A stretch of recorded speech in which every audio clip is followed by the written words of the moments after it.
লতিফা চৌধুরী মনি, যে কথাটি আসলে রাশেদ বলতে চাইছেন, রাশেদ খান তিনি বললেন যে জাতীয় পার্টি নিজেই আগুন দিতে পারেন, কারণ রাজনীতি অনেক বড় খেলা জাতীয় পার্টির অফিসে। কিন্তু এইখানে যে প্রসঙ্গটা সবসময়ের জন্য আসছে যে এই পুরো ঘটনায় যদি জাতীয় পার্টিকে নিষিদ্ধ করে ফেলা যায়, তাহলে সামনে যে নির্বাচনটা আসবে, আপনি যেটা পিআর পদ্ধতির কথা বলছিলেন, জুলাই সনদের কথা বলছিলেন, যারা যারা বড় বড় স্টেক হোল্ডার, তাদের নানা ধরনের দাবি আছে, তারা সেগুলো শেষ না করে নির্বাচনে যেতে চান না। কিন্তু বিএনপি নির্বাচনে যেতে চান। বিএনপির জন্য এখন এমন কিছু রাজনৈতিক দল দরকার যারা নির্বাচনে যেতে চায়। জাতীয় পার্টি থেকে সেটাকে যদি জাতীয় পার্টিকে সেখান থেকে তুলে নিয়ে যাওয়া যায়, তাহলে বিএনপি একক হয়ে যাবে নির্বাচনী মাঠে। আপনার কি তাই মনে হয় যে এই অঙ্কটা কাজ করছে?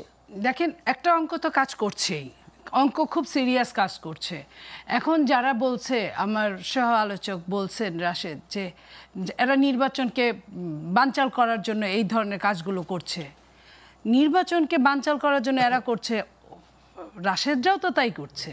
রাশেদরাও তো বলছে যে যদি পিআর পদ্ধতি না হয়, তাদের সাথে মিলে এই কথাগুলো বলছে, যদি গণপরিষদ ভোট না হয়, যদি জুলাই সনদ না হয়, ইত্যাদি ইত্যাদি। তাহলে এই যে নির্বাচনটা চায় কারা? নির্বাচন চায় বিএনপি এবং বিএনপি সমমনা কিছু, আর হলো গিয়া আপনার বাম ঘরানার কিছু।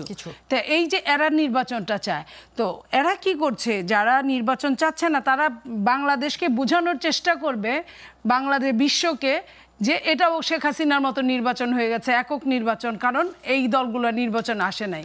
বিএনপি কিন্তু সর্বাত্মকরণে চেষ্টা করছে। এই যে আমার কথা, যে রাশেদ যে কথাটা বললেন যে এটা তো জাতীয় পার্টি আগুন দিতে পারে, আমার কথা হচ্ছে জাতীয় পার্টিকে সেই সুযোগটা রাশেদরা দিল কেন? এই আগুনটা বা নিজের সন্তান মেরে ফেলা, নিজের ঘর পুড়ে ফেলা, এই সুযোগটা দিল কেন? যে পাগলও তো নিজের বুঝে, তাহলে তারা কেন বুঝলো না যে আমরা এটা বেশি চাইতে গেলে এটা হবে? আর গণ অভ্যুত্থান সারা জীবন ভর হয় না, নেভার অ্যান্ড নেভার। গণ অভ্যুত্থান হয় একটা সময় পর্যন্ত, সেটা 2 দিন 4 দিন 5 দিন থাকে, সেই মশলা সেই মানুষ আবার জোগাড় করা যাবে, এটা এত সহজ না। সো দ্যাট কেউ যদি বলে যে সারা বছর গণ অভ্যুত্থান থাকবে, সারা বছর আইন কানুন থাকবে না, এটা বোকার স্বর্গে বসবাস করা সামিল হবে। কারণ বাংলাদেশে এখন একটা সরকার আছে, যেই করুক না কেন, যাদের উপরই রাশেদরা দোষ দেখ না কেন, সরকার বাধ্য এটার জবাবদিহিতা করতে। সরকার যেহেতু একই জায়গা থেকে আওয়ামী লীগকে নিষিদ্ধ করেছে, স্থগিত করেছে, তাইলে কেন ওই ক্যাটাগরির অন্যদেরকে কেন করলো না?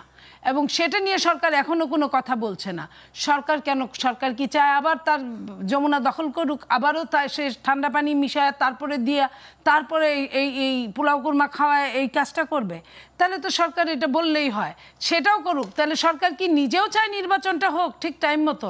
যদি সরকার নির্বাচনটা চায়, তাহলে কিন্তু এইগুলো অঙ্কুরেই বিনাশ করার কথা, এই সমস্যাগুলো সমাধান করার কথা। জাতীয় পার্টি তো সেই অবস্থাও নাই যে আন্দোলন করবে। সরকার দেখেন কি করেছে, আওয়ামী লীগকে 5ই আগস্টের পরে থেকে 8ই আগস্ট সরকার ক্ষমতা গ্রহণ করেছে। এরপরে একদিনও আওয়ামী লীগের যে স্থানীয় নেতাকর্মী, আওয়ামী লীগের কয়টা নেতাকর্মী পালিয়ে গেছে? 2000 3000, আর বাকিরা তো সব বাংলাদেশে আছে, এই এলাকা থেকে ওই এলাকা, সেই এলাকা থেকে সেই এলাকা, এবং তাদের টাকা পয়সাও ঠিকঠাক মতো আছে, একটা টাকা পয়সাও কোথাও ক্রক করা হয় নাই। সো তাদের এই অর্থের উৎস কোথায় একবারও সরকার জানতে চায় নাই। সেই আওয়ামী লীগরা যখন এই জিনিসগুলো করবে, এবং সঙ্গে যদি জাতীয় পার্টির সহ 14 দল যদি থাকে, তাহলে আপনার ওই একজন রাশেদ খান মেনন, একজন ইনুকে অ্যারেস্ট করলে কি সব শেষ?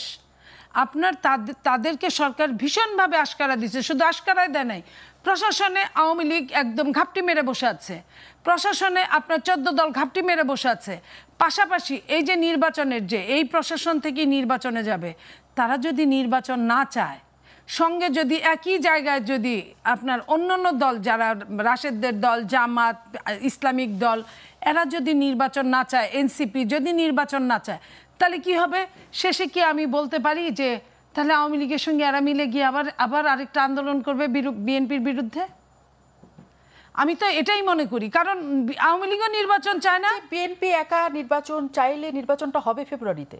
বিএনপি একা তো নির্বাচন চায় না, বিএনপির সাথে প্রায় 30টা দল আছে সমমনা, প্রায় 30টা দল আছে, বাম রাজনৈতিক দল, এরা তো আপনার রেজিস্টার প্রাপ্ত, এরা তো নিবন্ধন আছে।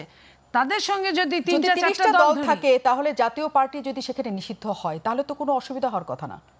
জাতীয় পার্টি যে নিষিদ্ধ হবে কিনা এটা সরকারের উপর ডিপেন্ড নিশ্চয়ই, করছে। হ্যাঁ। এরা কার কাছে আন্দোলন করে? সরকারের কাছে আন্দোলন করবে। সবকিছু দেওয়ার মালিক সরকার। এখন বললেই হবে যে সরকারের ক্ষমতা নেই, তো ক্ষমতা তো তখনও ছিল না, 4 মাস 6 মাস আগেও তো ছিল না যেদিন আওয়ামী লীগ নিষিদ্ধ হয়েছিল। তাহলে এখন সরকার কেন পারে না? সরকারের কাছে সমস্ত কিছু। তাহলে সরকারের কাছে না গিয়ে এইখানে ওইখানে সেখানে জিনিসপত্রের ক্ষতি করার তো কোনো অর্থ হয় না। আপনার বাড়িটাও কিন্তু এই দেশের সরকারেরই বাড়ি, কারণ আপনি পে করেন, ট্যাক্স দেন। ওই জাতীয় পার্টির যে অফিসটাও কিন্তু এই দেশের সরকারেরই, আমার বাড়িটাও কিন্তু তাই। তাহলে সরকারের জিনিসপত্র কেন এই সময়টায় নষ্ট করবে? এইটা সরকারকে কেন এইটার জন্য দায় করা হবে না? সরকারকে কেন বলা যাবে না যে এটাকে নিষিদ্ধ করেন? তাহলে জায়গা মতো না যায় বেজায়গায় গেলে তো কোনো লাভ নেই। এখানে তো আপনার মনে করেন আবারও আমি তো এখানে আরো অন্ধকার দেখছি যে পতিত সরকার এবং বর্তমান যারা নির্বাচন চাচ্ছে না, এবং এনসিপি তো স্ট্রেট বলে দিয়েছে, কি বলছে? আমরা নির্বাচন চাই না, অন্য কোনো কিন্তু কন্ডিশন নাই, আনকন্ডিশনাল আপনার নির্বাচন চায় না। আর জামাত বলে দিছে 3টা পদ্ধতি, আগে একটা ছিল এখন 3টা। এক হচ্ছে পিআর পদ্ধতি, 2 হচ্ছে আপনার গণপরিষদ নির্বাচন, 3 হচ্ছে আপনার হইলো জুলাই সনদ। তো এই যে জিনিসগুলো এগুলার অর্থ তাহলে তো ওই মাইনাসে প্লাস হয়ে যায়। তাহলে আপনার যারা নির্বাচন চায় না সবাই এক হয়ে যেতে পারে। আপনি বলছেন যে বিএনপির সাথে 30টা আরো রাজনৈতিক দল আছে নির্বাচন করার জন্য, কাজে জামাত বা এনসিপি না গেলে তাহলে বিএনপির কি ক্ষতি হবে? আওয়ামী লীগের সঙ্গে তো 14টা দল ছিল না? তা আমরা কি বলেছি? আমরা দেশে বিদেশে কি বলেছি? যে ওরা এককভাবে নির্বাচন করেছে। এখন অনেকেই আছে যে, অনেকেই কেন, বাংলাদেশের প্রায় সবগুলো রাজনৈতিক দল এককভাবে ইলেকশন করলে, তারা আলাদা অ্যালায়েন্স ছাড়া ইলেকশন করলে 2-1 সিটও পাবে না। ওইভাবে তারা অ্যালায়েন্স করেই ইলেকশন করতে চান, আগ্রহী। তাইলে এখন যদি তারা নির্বাচনে না আসে, তাহলে বিএনপির অন্য জায়গায় সিট ছেড়ে দিতে হবে। বিএনপি তো 300 সিট চান না। বিএনপি কি বলছে? বিএনপির 31 ধারায় বলছে যে সবাইকে নিয়ে একটা জাতীয় সরকার গঠন করবে বিএনপি, সবাইকে তার ন্যায্য হিস্সা দিবে, না পাইলেও দিবে, কারণ গণতন্ত্রের সৌন্দর্যের জন্য, সমৃদ্ধির জন্য। তাহলে বিএনপি যদি জামাত না আসে, যদি গণপরিষদ না আসে, যদি এনসিপি না আসে, তাহলে তো অন্যরা এটা পেয়ে যাবে, অন্য যে কেউ পেয়ে যাবে। তাহলে কারোর জন্য কারো কিছু বসে থাকে না। কিন্তু তারা তো তখন বসে থাকবে না, সারা বিশ্বে বোঝানোর চেষ্টা করবে বিএনপি একলা নির্বাচন করেছে। এটা তো জামাত আগে বলেওছে।